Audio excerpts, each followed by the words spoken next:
Ladies and gentlemen, good day and welcome to the SJS Enterprises Limited Q3 FY22 earnings conference call, hosted by Axis Capital Limited. As a reminder, all participant lines will be in the listen-only mode, and there will be an opportunity for you to ask questions after the presentation concludes. Should you need assistance during the conference call, please signal an operator by pressing star, then 0 on your touchtone phone. Please note that this conference is being recorded. I now hand the conference over to Mr. Nikhil Kale from Axis Capital Limited. Thank you, and over to you, sir. Thank you, Faizan. Good morning, everyone, and welcome to the Q3 FY22 post-results conference call of SJS Enterprises. From the management team today, we have with us Mr. K. Joseph, Managing Director, Mr. Sanjay Thapar, Executive Director and CEO, Mr. Amit Kumar Garg, CFO, and Ms. Devanshi Dua, Head of Investor Relations. I now hand it over to Devanshi for opening remarks. Over to you, Devanshi. Thank you, Nikhil. Good morning, ladies and gentlemen, and thanks for being with us over the call today. We appreciate it. Also, on behalf of everybody at SJS, we sincerely hope and wish that all your friends and families are safe in these tough times. Moving on, this is how we intend to take today's conference call forward. I will pass on the dais to Joseph to make his opening remarks. Joseph is our Managing Director and the J in SJS Enterprises. Post his remarks, we will very quickly take you through some of the slides on the presentation, which I hope all of you would have got a chance to go through. The presentation is uploaded on our website as well. Sanjay will take you through the details of SJS business model and outline on how we have grown as a company today. I will briefly touch upon the current industry view and our business highlights during the quarter. Amit, our CFO, would then take you through our financial highlights, and lastly, Sanjay would share the outlook and strategy ahead for future growth, post which we will then open it for Q&A. The duration of the call is around 60 minutes. Amongst the four of us, we will try and wrap this up by about 25-30 minutes, so we leave at least 30-35 minutes for you guys to ask us questions. If the time is not enough, feel free to write, email, or reach out to me, and I will try and answer all your questions to the best of my ability. Thank you once again. I will hand it over to Joseph to make the opening comments. Over to you, Joseph. Thank you, Devanshi. Hello and good morning, everyone. Hope everyone is keeping fine and safe under the current circumstances.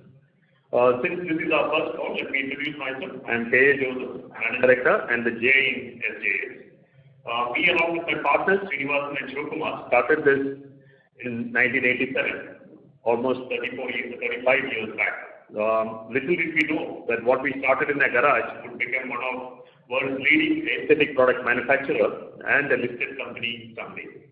Thank you all for supporting our IPO and making it a success. Our journey began with the manufacturing of seemingly trivial reflective stickers for publicity-related activities for consumer and appliance industries.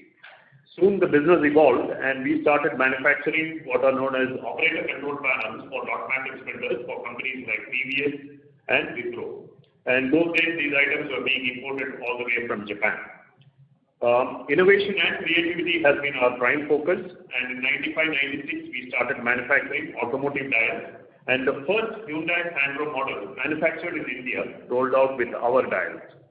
Since inception, three things have remained synonymous with SJS: our absolute customer-centric approach. Everything we do it for our customers, serving the best names in auto and appliance industry world over. Our focus on product quality, which was always a significant differentiator for our customers. Of course, this required us to constantly upgrade ourselves with new technology and also invest in state-of-the-art equipment as well. While the dials market kept growing, in 2010 we introduced Lux, a premium branding technology. This is an environmentally friendly and easy to use alternative compared to conventional chrome plating technology. In 2015, my partners Srini and Shiva decided to retire, and this is when Everstone invested in SJS. With Everstone coming on board, it took us to a new orbit. We became much bolder in our approach. With Sanjay coming in as a professional, we enhanced our innovation and R&D capabilities. We increased our thrust on exports and focused on building mega accounts. And we also hired strong senior and mid-level talent. And since then, me and Sanjay have been running this company quite successfully by introducing a host of new products like aluminum badges and technologies like in-mold decoration, 3D dials, etc. In 2018, we moved out to a state-of-the-art facility with over 235,000 square feet of built-up area to enhance our capacities and also to accommodate the new technologies what we had introduced. As a strategy to enhance our product portfolio in aesthetic products, we acquired a chrome plating plant in April of 2021. My vision for SJS over the next 5 years is to make sure that we emerge as India's most technologically advanced global supplier of quality aesthetic solutions for the auto and appliance world. I will continue to remain 100% committed to this business, and I look forward to growing this business with Sanjay, my son Kevin, and the team to make SJS one of the most respected aesthetic product manufacturing company in the world. And as I said in my listing speech, we have miles to go and miles to go. With that, I would like to hand over to Sanjay to explain about further details of our business and the industry. Thank you, Sanjay. Yeah, thank you, Joe, and a big thank you to all our investors and shareholders for supporting our IPO. As Joe rightly said, we are one of the leading decorative and aesthetic companies in India and want to be on the global podium. Before I talk about SJS, a brief introduction about myself. I am Sanjay Thapar, the CEO and Executive Director of the company. Started my career with an OEM, Telco, now called Tata Motors. Later joined the Minda Group in Delhi. Minda was then relatively unknown. I was the first professional engineer to join that group. As a part of the core team, helped grow and professionalize this small family business into the large corporation it has emerged today. So during 25 years there, I set up many businesses, joint ventures, manufacturing plants. Left the Ashok Minda Group to join hands with Everstone Capital to invest in SJS in 2015. I'm on the board of this company ever since, and along with Joe, focused on growing this business. Now, what is important and what attracted me to SJS was truly the uniqueness of this company. We supply parts not just to the automotive and the consumer durable sector, but multiple end segments. Our products change the aesthetic appeal of two-wheelers, passenger vehicles, or any appliance from the customer's perspective. SJS also has a very large and diversified product mix manufactured in high volumes. This scale means that it's tough for anybody else to compete with SJS. Our products are light and easy to ship and therefore well suited for exports. We have, over the last few years, incubated large global accounts and have also enlarged our global footprint. With a growing trend towards premiumization, customers demand new technologies and improved aesthetics. SJS is an innovation-driven company, and we are poised to grow, benefiting from this trend. Having been in the industry for now over 35 years, I have yet to find a company similar to SJS in terms of the margin profile and the multiple possibilities of growth across diverse user segments. And I've seen this play out despite the industry degrowing in the last 4-5 years. SJS has continued to grow and beaten the industry growth historically, and we will continue to do so in future. Next year, as forecast by industry leaders and analysts alike, the two-wheeler, passenger vehicles and appliance industry growth will be in high double digits. You can well imagine the SJS growth trajectory as we move forward. We operate our business at a 29% EBITDA, 16% PAT margin, high ROCE, and we generate large amounts of free cash. And that is what is the company SJS today. Now, allow me to share with you what exactly SJS does. So if you can refer to the presentation that Devanshi talked of. So we manufacture a wide range of products serving majorly the automotive and the large consumer durables industry. We also have many new futuristic, new generation products in our APD pipeline. So moving to slides 6 and 8, as I mentioned, we operate in a market that is growing much faster than the underlying industry growth. It is estimated by CRISIL that in 2019, the size of the aesthetic market in North America and Europe was $2.7 billion, plus another 19.9 billion rupees in India, and growing at a CAGR of 20% and likely to do so for the next 5-6 years. The Indian market then by itself would be close to about 5,000 crores by the year 2026. This 20% growth in aesthetic markets is 1.5 times the growth of the underlying industries like two-wheelers, passenger vehicles and consumer durables. estimated to grow at 10 to 12% and during the same period. So I now move to slide 9 and 10. So aesthetic products have different end market applications such as two-wheelers, four-wheeler vehicles, kitchen appliances, medical devices, farm equipment, electronic human-machine interface applications globally. Also, with the increase in disposable incomes in the country and aspiration for better quality products in today's connected world, there's a significant shift in consumer preference towards premium products. And SJS has a basket of products which meet this requirement of the customer. So we have aluminum badges, IML, IMD parts, 3D dials, optical plastics, etc. To offer to this more discerning customer. Customers are moving from 2D dials to three-dimensional or form dials, analog to digital clusters in two-wheelers, traditional capacitive touch overlays, and also IML, IMD parts in the car interiors. So currently, our products have an application in the automotive industry. Close to about 70-75% of our revenues come from automotive, and balance 20-25% from consumer durables. What makes SJS unique and very tough for competitors or any competitor to compete with us is the fact that we manufacture 11 different types of products, catering to more than 7 end customer segments, have over 6,000 SKUs in your portfolio. So these are discrete components.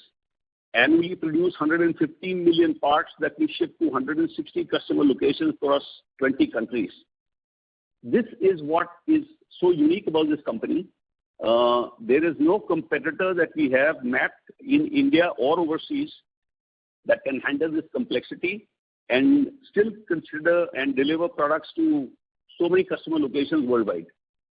As you can see in the slide 11, all these new products have been designed and developed within the company. We have a state-of-the-art design studio. We engage with customers very early in the development process. In the last 4 years, we've developed 5 completely new products. So we have in-house design, development, engineering capabilities. We collaborate with customers to design new products as per their needs. And today we have a best-in-class new product development infrastructure. We are a single-stop solution provider to our customers. And last year, we also acquired a chrome plating business. Chrome plating is a 1,000 crore business in India, and this expands our total addressable market quite massively.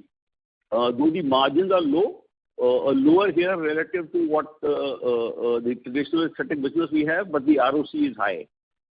I now move on to slides 12 and 14. All these traditional premium products are designed and developed in our state-of-the-art facilities at Bangalore and Pune. Both our plants are IATF and ISO certified. Our Bangalore plant is LEED Gold certified, which is leadership in energy efficiency and design by the US Green Building Council. We maintain very high quality standards. We generate almost 2 megawatts of solar power at our Bangalore facility. And more importantly, our Bangalore facility is fungible, allowing us to interchange capacity and product mix based on changing customer requirements and optimizing machine productivity and operational efficiency. So this is a key differentiator when you compare other industries with what SJS does. One of our key benefits is our products are light and easy to ship across the world. SJS is exploring opportunities to strengthen its presence outside India and increase its share of exports in the total revenue. Exports contribution to our sales has increased from 10% in FY19 to close to 16% in FY21, and this is an important area for growth for us. We are investing in building a strong export team to grow this. With India cost advantages and a global footprint, we believe this is a massive opportunity that we would want to capitalize on. We hope to grow our exports to 25% of revenue by the year 2025. Exotic products so far had only a domestic presence, but since this is now a part of SJS, we see tremendous synergies between both companies and are confident that even though the existing network, through our existing network across the world, we'll be able to export even chrome-plated parts manufactured at our Pune facility. Our manufacturing plant is truly world-class. Many customers have endorsed this. We have global distribution capabilities. We handle complexity, 115 million parts, 6,000 SKUs, delivered to 160 customer locations across 20 countries, 5 continents. This gives us a very, very formidable advantage over competition, and that is the reason why we do not have a competitor either in India or globally who competes with us for our entire portfolio. Our facility at Pune, in Bangalore, is best in class really, and I would invite any one of you passing through Bangalore to please take out time and visit us to understand really the tremendous sustainable competitive advantage that we built and the huge complexity that we manage. It's tough to explain, but I'm sure if you see this, you will understand what I say.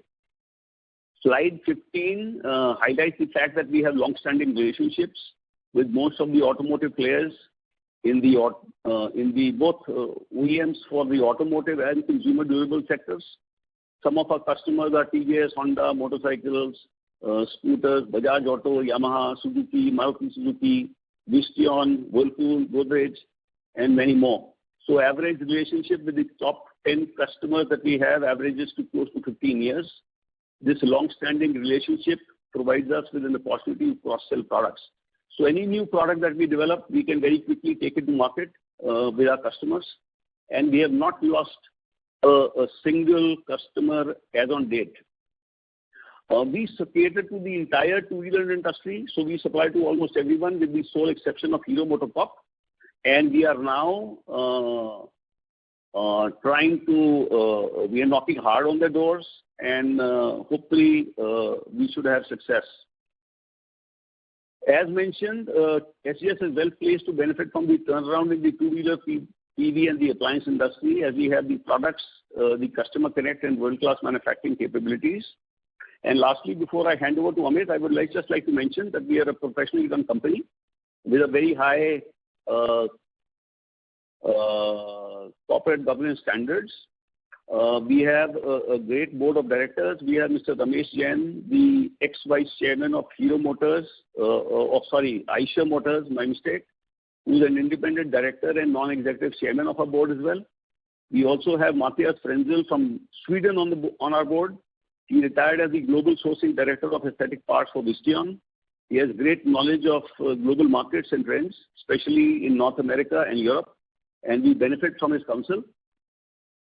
We have a team of seasoned professionals running the company. We have on this call Amit, who is the CFO. He leads the finance and accounts function.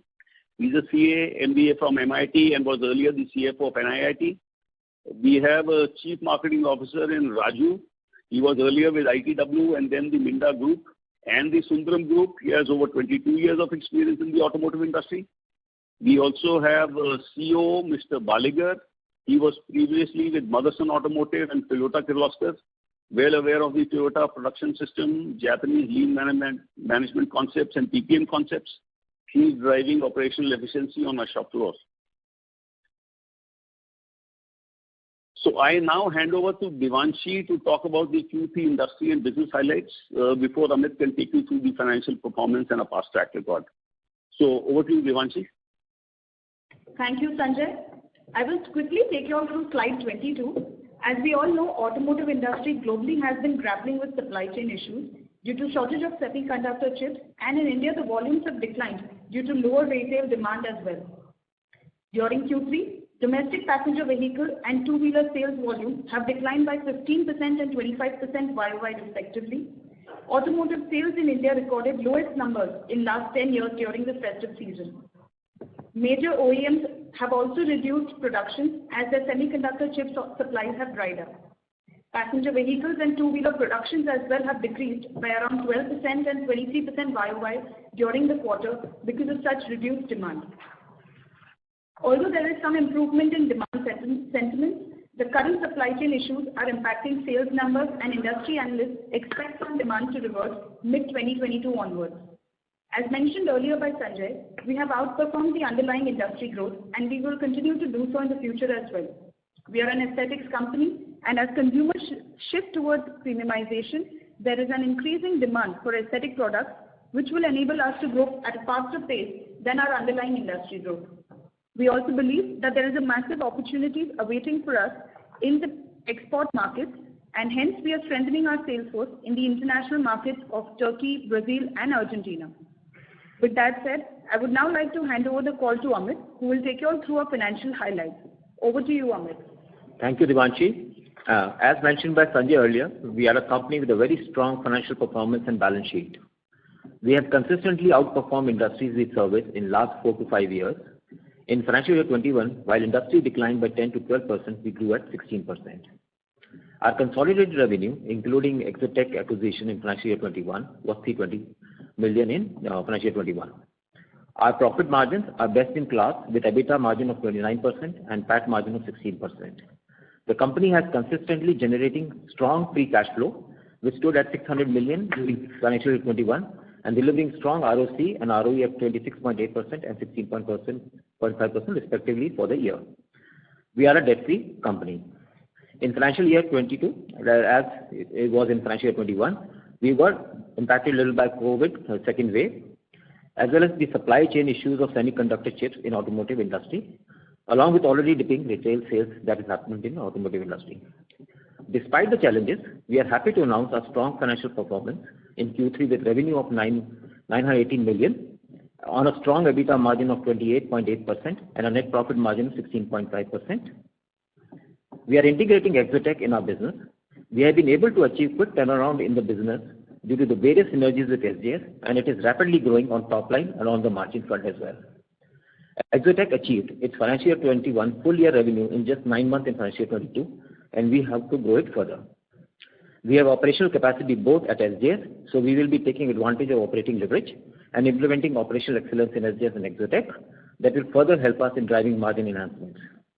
Also, with the shifting of consumer preference towards premiumization, it will help us propel our revenue and margin further onwards. We are a debt-free company, as I mentioned earlier, and generating strong cash flow. While we talk at December itself, and we have 102 crores cash with us today, despite the fact that we bought Exotech at 64 crores. This cash can be used both for organic and inorganic expansion by the company. Our organic expansion may come in the form of adding new lines to support expansion in export or other industries. Inorganic would be looking for acquisition of new technologies in aesthetic industry or a new segment. In the end, I would say we are a company with strong financial performance and balance sheet and seeing a very strong growth trajectory for our side in revenue, margin and free cash flows. With this, I'll hand over back to Sanjay for his closing remark about the company. Thank you, Amit. As mentioned by us earlier, currently, as all of you are aware, automotive industry is going through its share of challenges due to the dip in retail demand during the festive season and also the semiconductor chip shortage that is so much in the news, which has impacted both two-wheeler and passenger vehicle segments. However, as in the past, even this quarter, we've outperformed the industry and we will continue to do so in future as well. For 9 months from April to December 21, our consolidated blended growth was 15.5% YOY. Assuming for a like-to-like comparison, Exotech was integrated in the start of FY21. While the auto industry, that is to say the two-wheeler, four-wheeler production in India grew together by 7.6%, we grew by 15.5%. We believe that SJS with its wide product offerings, play on premiumization, strong geographical presence and long-standing customer relationships is poised to grow at a much faster rate than the underlying industry growth rate of 10-12% for the auto and the consumer appliance sectors from FY21 to 26. We've laid the foundations of a unique business to grab all possible opportunities, and this will help us propel our growth journey and maintain our superior margins and returns. Our strategy is simple, to focus on exports, add new products and technologies, look at inorganic growth opportunities, and most importantly, key focus on our customers. So towards this specifically, we will maintain focus on export market growth by mining new customers and expanding the target markets. We will maintain razor-sharp focus on developing new products and introducing new technologies to market, proactively address the future demands of our customers. This is a key growth driver for us, and we are well poised for this. We generate a very high amount of free cash. We are debt-free. We are now listed. All I can say for the moment is that expect inorganic growth opportunity realization by SJS. We are creating a special team to lead this. Also focus is to increase our share of wallet and business with existing customers by offering new products, cross-selling new products across our customer base, and also adding new customers. Any strategic decision taken by the company, whether for organic or inorganic growth, the objective is clear, to build value for our stakeholders in the long term. We've delivered on our revenue, EBITDA, and PAT on the lines we mentioned during the IPO. We have a strong order book for FY23 and are confident of delivering a high growth, high margin, high return performance next year. January has started strongly for us, and hopefully our Q4 results will also not disappoint you. When we come back to you with our full year results, we will take you through what the next year will look like. Thank you for now, and we are open to answer any questions that you would have. So Devanshi, maybe. Thank you very much. We can now coordinate that. Yeah. We will now begin the question and answer session. Anyone who wishes to ask a question may press star and 1 on their touchtone telephone. If you wish to remove yourself from the question queue, you may press star and 2. Participants are requested to use handsets while asking a question. Ladies and gentlemen, we will wait for a moment while the question queue assembles. Reminder to the participants, anyone who wishes to ask a question may press star and 1. The first question is from the line of Dhiral from Phillip Capital. Please go ahead. Yeah, good morning, sir. Thanks for the opportunity. So my question is on the export side. So what was the export revenue contribution this quarter and the overall as on 9-month FY22, and the growth on YOY as well as quarter-on-quarter basis? So Amit, would you answer that? So generally, 13%. So it's 13% because the Exotech business is domestic. If we look at as SJS as a business, we are at 18.5%. This is as on 9 months, sir? Sorry, 9 months. It's 9 months total, yeah. So standalone, it is 18.5%, and if you look at it at consolidated level, it's 13%, largely because of the fact that, Exotech business is domestic. Okay. And so what is the we grew? Yeah, sorry, just to add, so we have grown the export business quite significantly. So for SJS, it was 10%. In FY19, we increased it to 16% in FY21. And now, as Amit said, on a consolidated basis, we are at about 13.5%. And so what is helping us to increase the overall export pie? And what is our roadmap to take the Exotech product globally? So two factors behind that. One is that, as I said, our products are light and very easy to ship. Plus, we have a very strong track record in terms of delivery to customers across the world. Never ever has a customer line in any continent stopped because of SJS. And that is the reason why we have been able to incubate these large accounts. We are strengthening our sales teams in these geographies, and that will add further momentum to our growth for the future. Also, large global accounts, we already serve them for many years now, and that is opening up more markets for us. So it's a combination of, and we are globally competitive. Our quality is well accepted by customers, and that is what is leading to this increase in growth. So which segment we are particularly focusing on? Is it on the auto side or is it on the consumer durable side? And actually, we were focusing on the North American market particularly. But your presentation is that we are focusing on the South American part like Brazil, Argentina. No. So we already are focused on the North American market. We have Whirlpool as a large global customer. 50% of Whirlpool global sales happen in North America. So we are already catering to that. What is mentioned in that press note is that we now also expanded our footprint in South America and in Turkey. So that's in addition to what we already do. So North America is a very key focus area for us.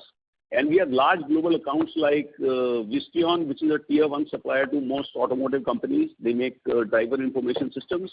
We supply to Whirlpool globally, and those are the businesses that are driving growth, and we are mining more customers in these new territories I talked of. Thank you. Mr. Dhiran, may we request that you return to the question queue for follow-up questions. Thank you. The next question is from the line of Mahesh Bendre from IDBI Capital. Please go ahead. Hi, sir. Thank you so much for the opportunity. Sir, you mentioned that the auto sector and appliances are two things that seems to be a growth opportunity for us. But apart from these two industries, is there any further segment or further area where we can grow from here on?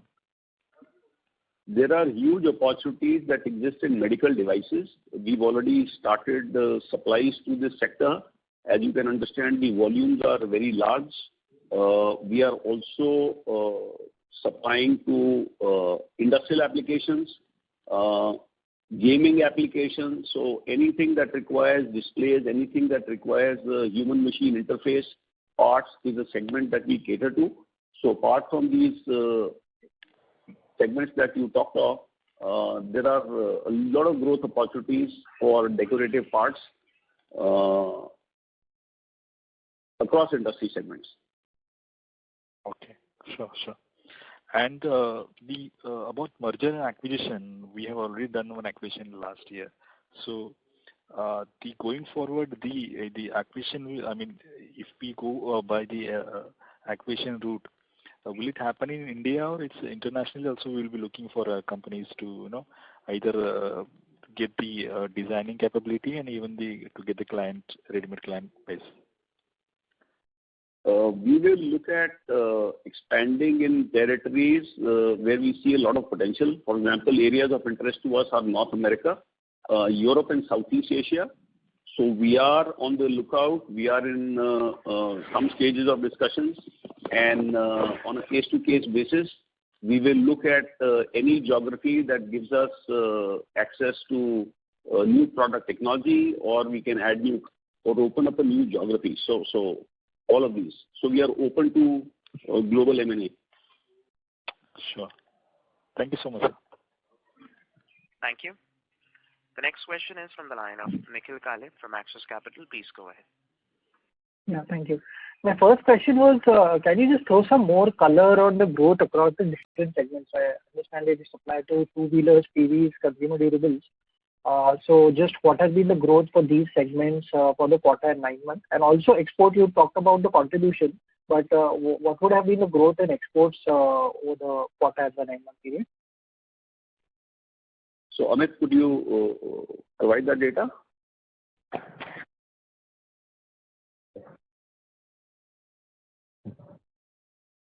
If you look at consolidated two-wheeler, Q3 financial year 21, our growth in segment was around 3%. Just give me 1 second.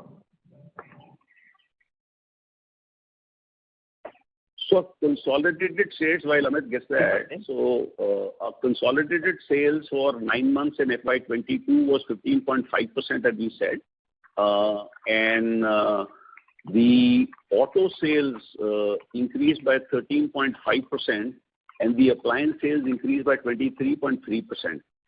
So two-wheeler declined an idea of what happened for SJS on a consolidated 9-month basis for FY22 versus FY21. Okay, and two-wheeler, what would have been the growth over this period? So for two-wheeler growth, sales increased by about 4% for two-wheelers and about 28.2% for passenger vehicles. Now, two-wheeler, of course, in terms of volume terms, is far larger than the passenger vehicles produced in the country. So these are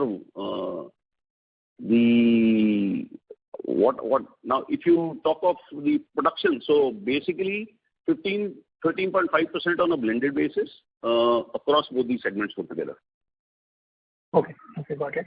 And secondly, just wanted to understand what is the commodity situation for you, given that, compared to typical assemblies, the RM that we use is different. So what is the kind of inflation you have seen in your key raw materials? And how much of it have you been able to pass on to customers, and has there been any under recovery? So at Exotech, where we have been able to recover the cost of increase of plastic resin, for example, from the customers.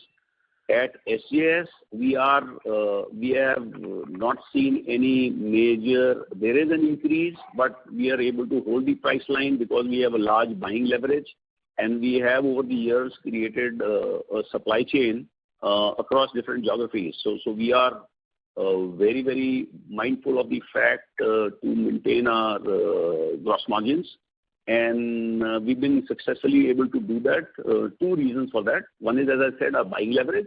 The other is that we have an ongoing program of VAVE in the company. So we constantly evaluate how to reduce cost in raw materials, how to better improve our utilization, and that leads us to maintain a high margin, and consistently we've been able to do that.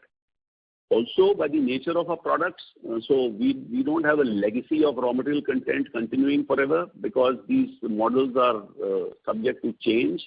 So there are new aesthetic parts that are developed, and these parts, when we quote for a new part, the current raw material prices are already priced in. Yeah, but Sanjay, what is generally the inflation level in these raw materials? Has it been like 20-30%, the kind of increases that we've seen in other? So plastic resin, for example, so plastic raw material at the height of the pandemic was very large. So there was a huge increase. OEMs expected that these prices would normalize, and they did.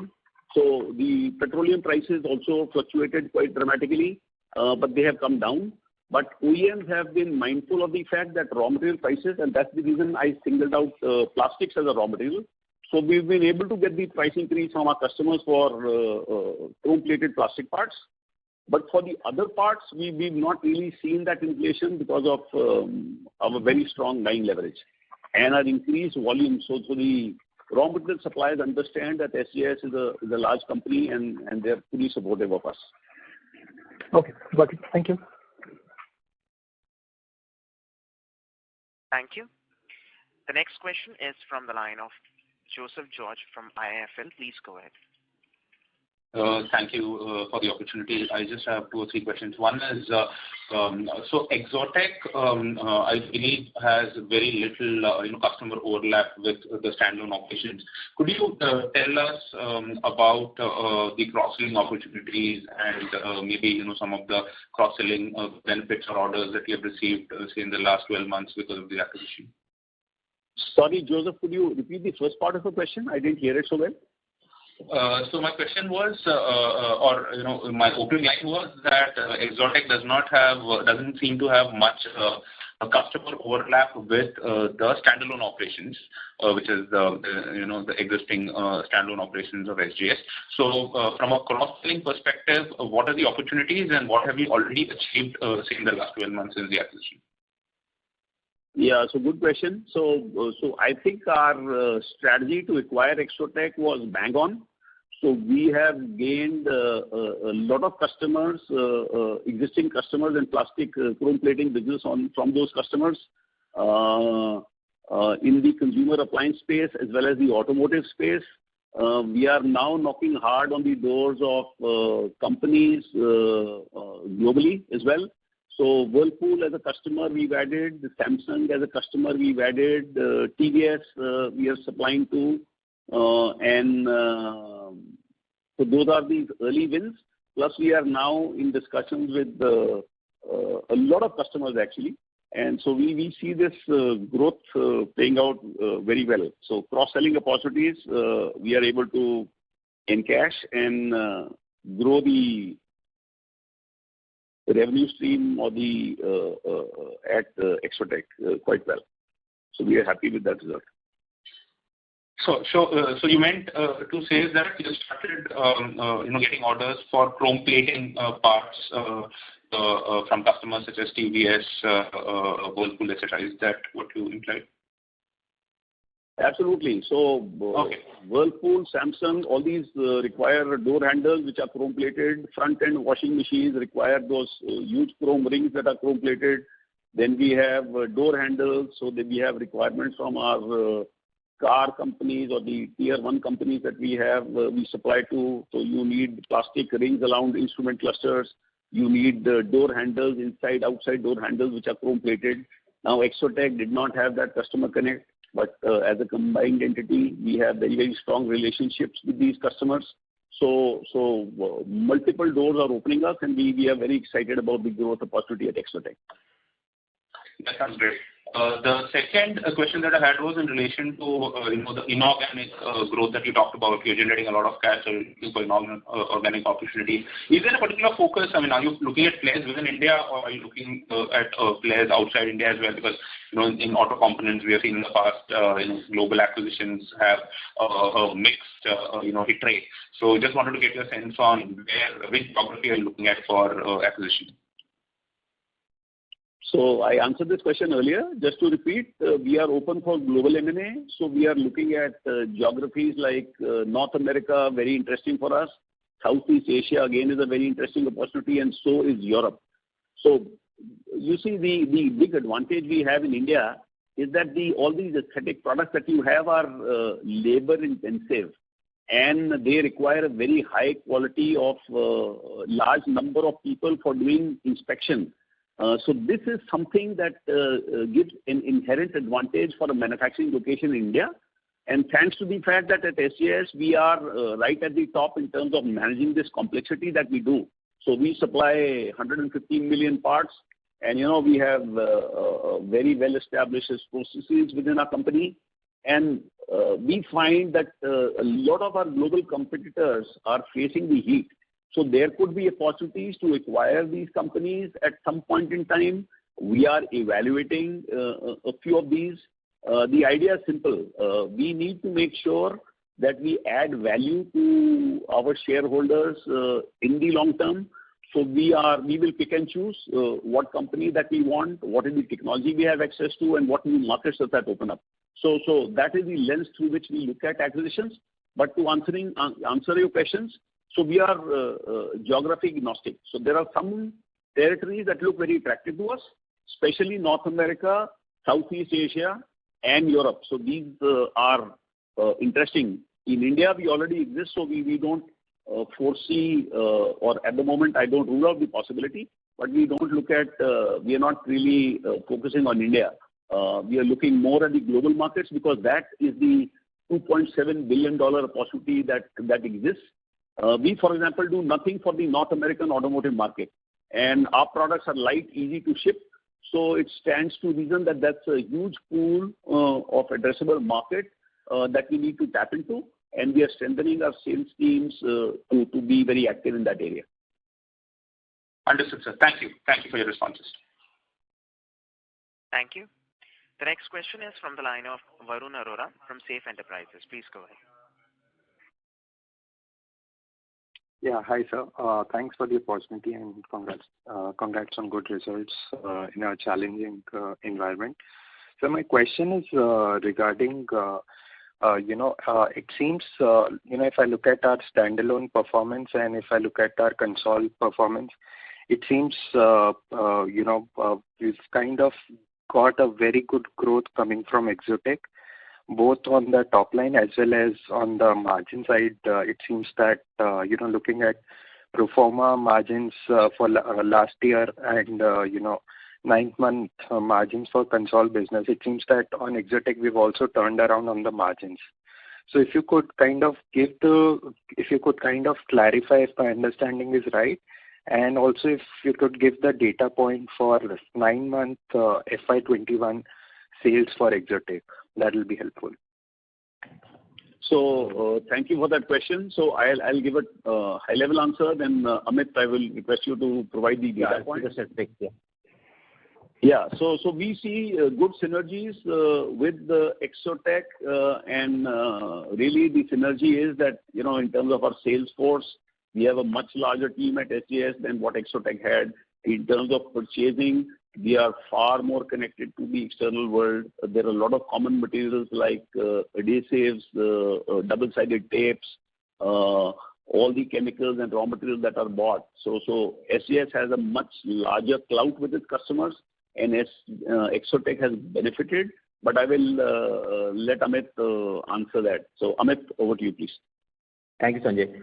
So if you look at Exotech, the 9-month revenue was 71 crores versus 68 crores that we achieved in the last financial year 21 itself. So in 9 months, we achieved the full year revenue, which I mentioned in my talking points about the Exotech. On a margin enhancement, yes, the Exotech business was operating at 11.5% for us. Now what we are looking is at a range of 14%. So there has been a margin enhancement in Exotech driven by revenue plus operational efficiencies that we have brought in the material management and the synergies with our procurements with SJS capabilities and some of the process discipline that has been introduced in Exotech. So we are seeing quite a good turnaround in that business for us. And also if you really look, the run rate is well maintained. Even if I look at January and going forward, the run rate is pretty bullish, and so that gives us enough confidence on that business that in the acquisition is really turnaround for us. Right.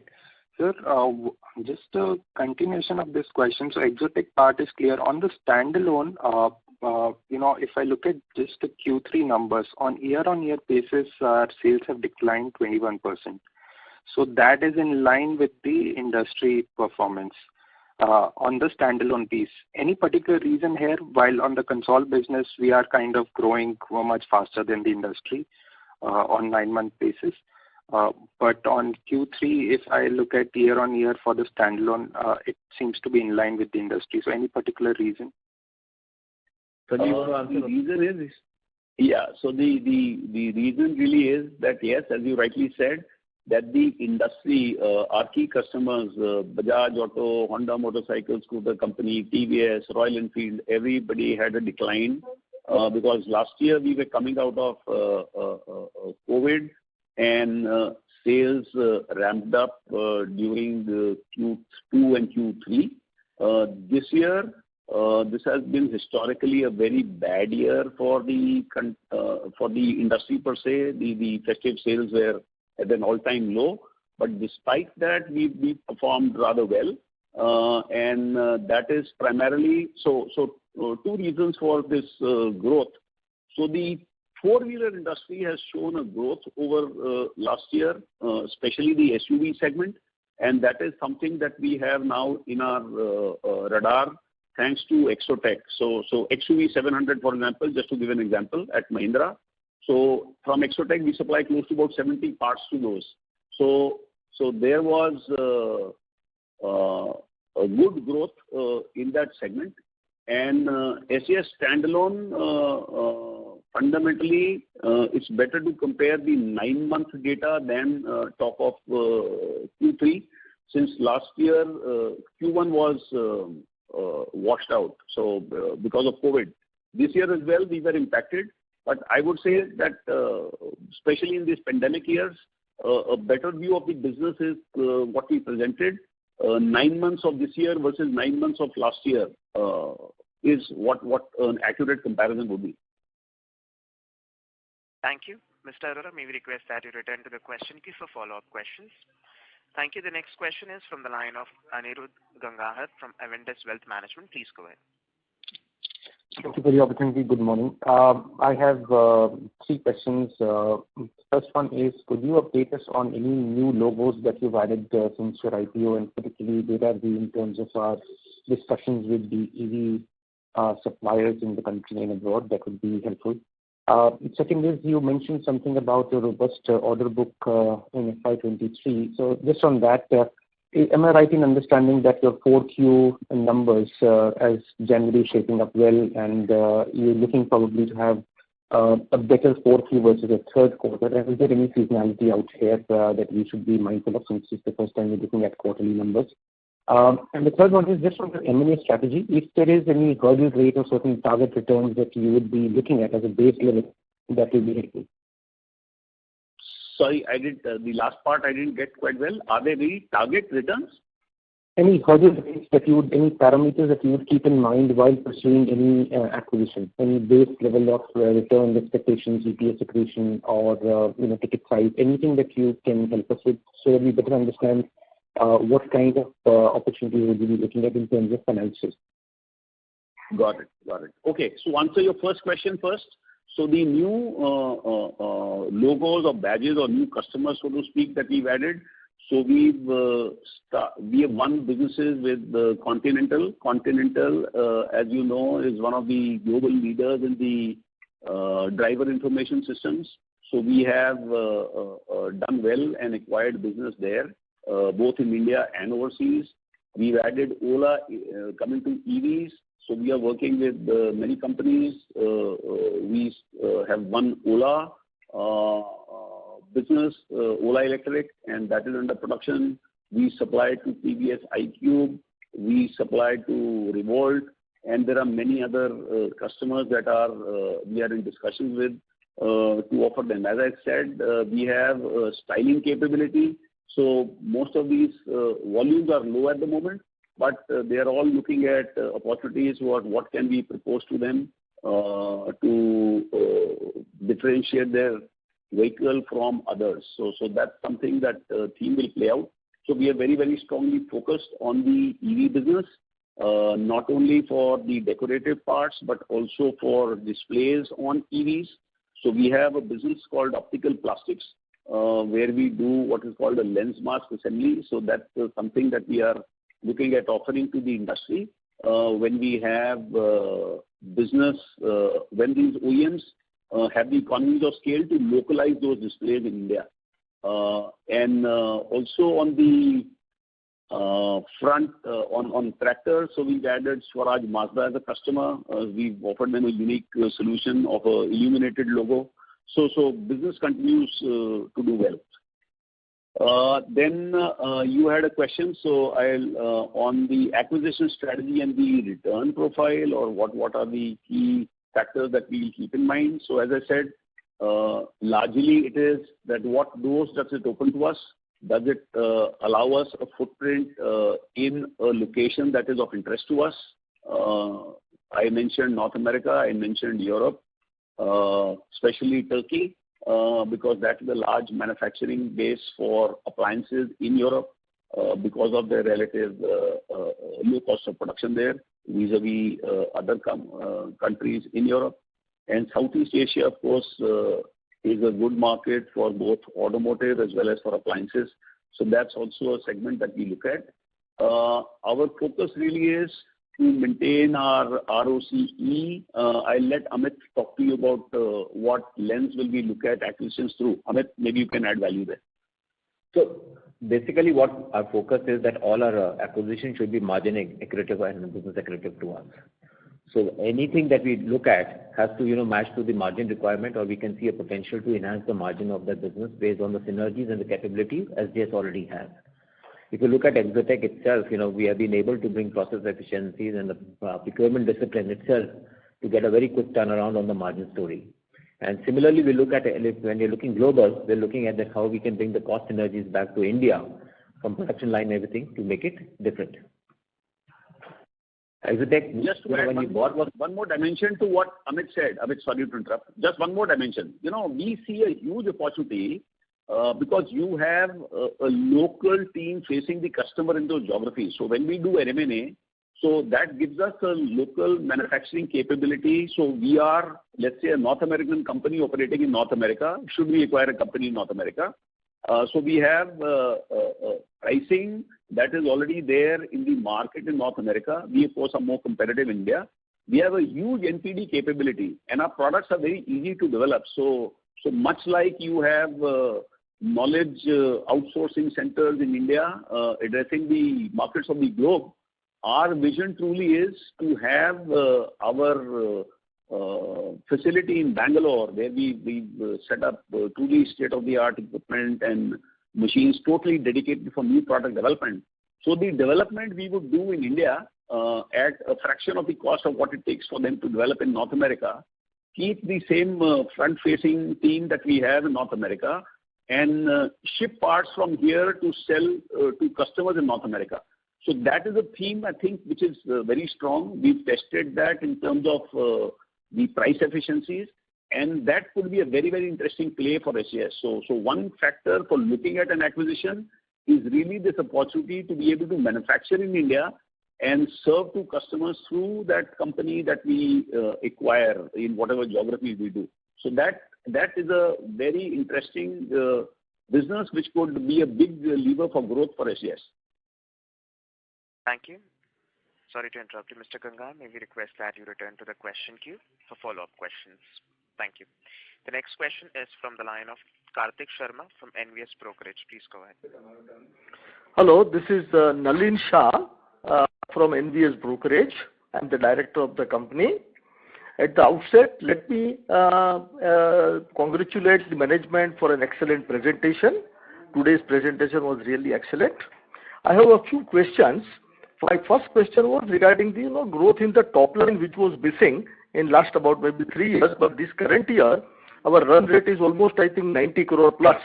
So just wanted to understand that what is the kind of growth projections we have top line growth in the current Q4 and FY23, if you can some indications. My second question was that on the export, you had said that you are planning to do exports or take it up to 25% from the present, about some 15-16%. And the exports and domestic market will be, you will expand. So can you have some idea about the margin differentiation, if any, between the domestic market and exports market? My third question was... Sorry to interrupt. So second question, you said, what is the difference between export and domestic market? Could you repeat that? No, margin. I'm saying margins. Do they offer better margins, export markets? Got it. Yeah. And the third question? My third question is that you indicated somewhere that the addressable market for you in maybe by 2025 or something, you had said that about 5,000 crores is the market size you expect. Am I correct in understanding? 5,000 is the size only for the Indian market. That's right. Indian market, I am saying. So when that size of 5,000 crores, let's say it happens in say 2035 or 26, whenever it happens, where do you see SJS to be there at that point of time in terms of its top line? Okay, so let's take your question one by one. So the growth trajectory that we had, as we indicated, we are growing very strongly. So at the end of Q4, we will give you a better outlook for next year because the OEMs are still firming their plan. Okay. But suffice it to say that our growth would be anywhere between 20 to 25%. So that is what are we looking at. So that is what we are aiming for, and that's what the order book looks like. Okay. In terms of margin for exports, so typically the products that we export, we are very, very competitive, and that's the reason why we export to so many countries.